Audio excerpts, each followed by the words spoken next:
أعوذ بالله من الشيطان الرجيم.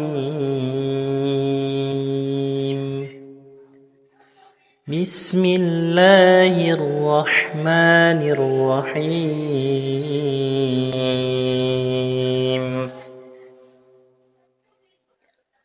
هل أتاك حديث الغاشية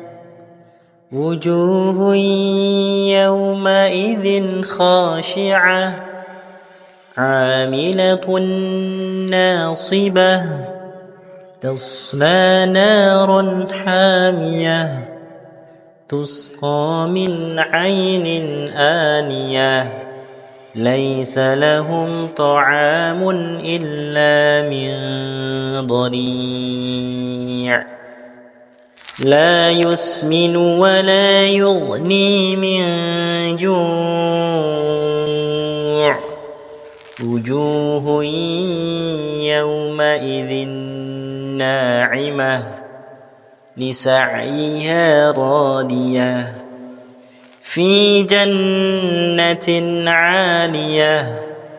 لا تسمع فيها لاغية فيها عين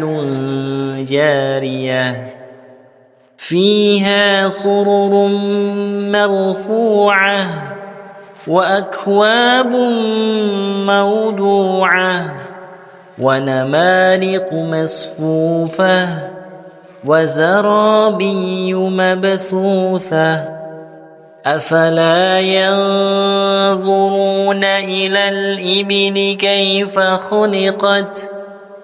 وإلى السماء كيف رفعت وإلى الجبال كيف نصبت وإلى الأرض كيف سطحت فذكر إنما أنت مذكر لست عليهم بمسيطر إلا من تولى وكفر فيعذبه الله العذاب الأكبر إن إلينا إيابهم ثم إن علينا حسابهم